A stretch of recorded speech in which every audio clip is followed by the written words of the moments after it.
Bickley and Marotta Mornings. Arizona Sports. The local sports leader. Bickley Blast.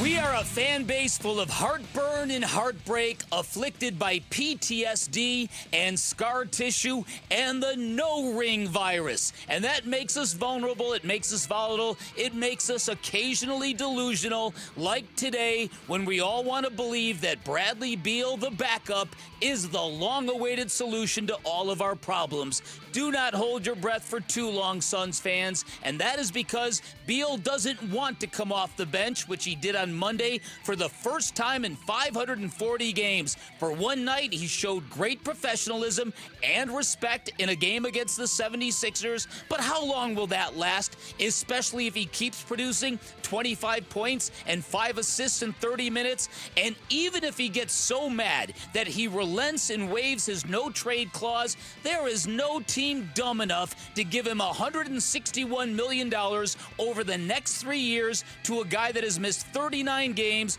over the past 2 seasons. I'm also a bit suspicious of what I saw last night in Philly. Beal looked quicker, more dynamic than I've seen him in a while. He looked like a really good basketball player, playing fast and showing great energy. He doesn't always look like that. Neither does the rest of this team. All I know is there's 16 games left before the trade deadline, and buckle up, folks. There's plenty of volatility left to come. All right, today's Bickley Blast brought to you by my great friends at Chapman BMW, who make luxury attainable. Find them online at chapmanbmw.com. He protects me, man. Like, we go through adversity all the times in life, and this ain't nothing more than that, you know. So I'm always willing to do whatever the team needs, and I'm always ready to go. So there's no different tonight. Bradley Beal talking with Sophie Cunningham following that game in Philadelphia last night about the adversity, coming off the bench, just chalking it up to dealing with adversity.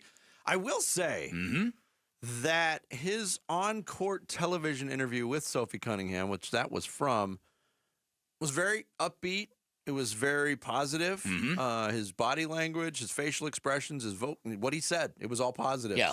In the locker room afterwards, it was a little different. I'm so glad you pointed that out. It was a little different. Because when I was watching him on the court, it looked to me, and I hope you don't take this the wrong way, looked to me like a guy who was trying very hard to look like it didn't bother him. But after the game, it looked like a guy who let his guard down and was showing people how hurt he is by this. There was a real different kind of vibe between one and the other. So again, that's why the tenability of this all, I'm just really curious what this is going to look and feel like. Could Bradley Beal get to the point where he gets so much good publicity, not just locally, but nationally, that he begins to embrace it? I suppose that's possible. Yeah. Well, I mean, haven't talked about this a lot, but I mean, the idea of starting, it's a big deal to NBA stars. And we talked about the status that Bradley Beal, whether you love him or you hate him, Bradley Beal has a status in this league. You don't get to earn $50 million per year without being a bit of a baller. Yeah. And it means something to these guys. And the guys, it's a very short list historically of really, really good basketball players who embrace coming off the bench. Eddie Johnson, Jamal Crawford, Lou Williams. These guys are the exceptions. There's not many of those guys that take pride in being that guy coming off the bench, especially if you've been a starter your entire career. Now, Bradley Beal did come off the bench 20 times in that 2015-2016 season. That was his 4th year in Washington. They went 11-9 in those 20 games. He averaged 15 points. He's averaged about 25 minutes. I thought that was another interesting aspect. It's one sample of this, but the way Beal played, he made it necessary for him to be on the court at the end of the game. And it wasn't the lineup that you would expect to close the game, because you had Oso Ighodaro and Ryan Dunn, who both played very well last night, on the court with Beal, Durant, and Booker. And Tyus Jones did not get off the bench in the 4th quarter. Not a second. Monte Morris played in the 4th quarter. Tyus Jones did not. That was interesting. It was. That was very, very interesting. And it worked last night. But the question becomes, is that going to continue to work? Because the very idea was the positional overlap is costing this team in other areas. And there's other look, and like you said, Bradley Beal coming off the bench, Grayson Allen looked like really out of place last night. Yeah, and he is again coming back from an injury, but that's kind of where I wanted to go with that. If you zoom out and say, okay, this is going to be the norm. Mike Budenholzer said pregame, this was not a day-to-day situation, that this was a real decision that he made. Those are his words. I don't know how unreal that decision becomes if Bradley Beal continues to thrive off the bench, if they can continue to do that. But if they do, we talk about positional redundancy on this team. It really shines then. If you've got Devin Booker as the starting 2 and Bradley Beal as the backup 2, and yeah, they're going to cross over on the court from time to time. But what is Grayson Allen's role? And Grayson Allen was a guy who last year started every game but one that he played in, and we talked to him on Media Day about doing the right thing for the team. And that was necessitated by the Tyus Jones acquisition. Hey, Tyus Jones is the point guard. I'm going to the bench. Grayson Allen has, I think, struggled a bit with that. And add in the injuries, and it's made it a difficult transition for him. But is he the player most likely to be traded then?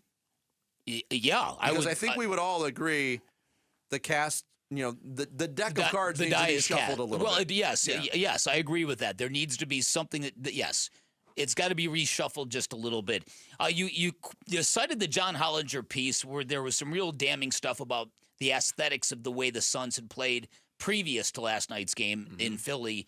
The one thing that he said, the paragraph that he said that brought chills up and down my spine is when he said, quote, "The Suns don't seem to realize it yet, but their only way out of this is going to be trading Booker and Durant and getting some of their picks back so they can pivot to an extended tank and rebuild. It's just a matter of whether they decide to pull the plug or one of the two stars forces it by demanding a trade," end quote.